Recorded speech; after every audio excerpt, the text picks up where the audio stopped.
we live in America that our forebears could only dream about. Before these talented women and men were providing critical leadership to our nation's legal community, every one of them sat where you sit today.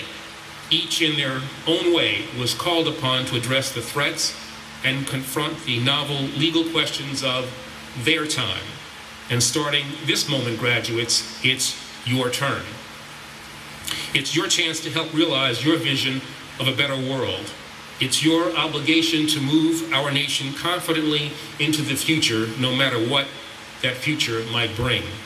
And it's your solemn responsibility and your humbling opportunity to act with optimism, with fidelity to our most treasured principles, and with abiding faith in yourselves and with one another.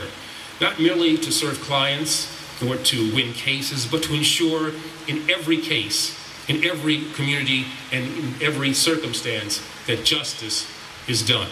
First, I want to discuss a perpetual problem at the FBI, whistleblower protection. Director Mueller has repeatedly assured me that he will not tolerate retaliation against whistleblowers at the FBI. Despite these assurances, two particular whistleblower cases have been dragging on for years.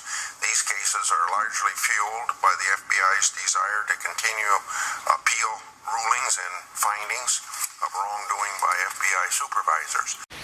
Since our country's earliest days, the American legal community has risen to this challenge. But you are about to embark on your legal careers in an hour of particular consequence, at a crossroads in history, as our nation confronts grave obstacles and national security threats that demand our constant vigilance and steadfast commitment. How we respond to such adversity as leaders, as lawyers, and as Americans represents a defining issue of our time. And as we reflect upon these threats this morning, each of you must consider some important questions. How can we uphold the values and remain true to the highest ideals of our legal system while keeping pace with 21st century threats?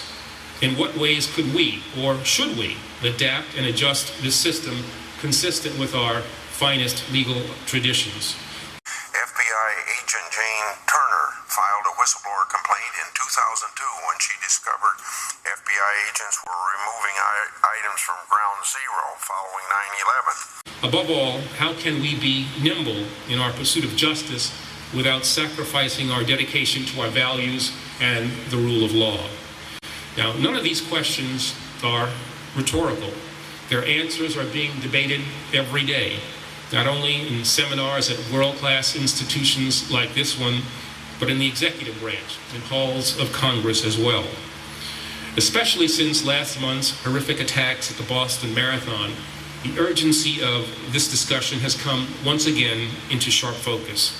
Complicated and emotionally charged issues of principles and procedure have been thrust back into the national spotlight, and the importance of finding the right answers would be difficult to overstate.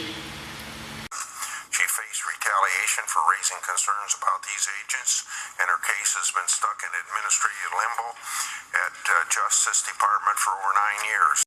It is in such moments of difficulty and crisis, when cases are most shocking, emotions are running high, and fear is at a fever pitch, that our legal system and all who serve it are truly put to the test.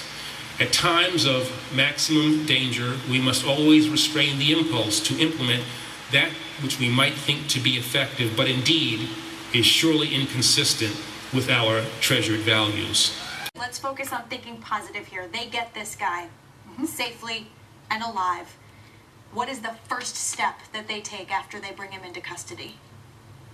They have to feed him his rights. And then after that?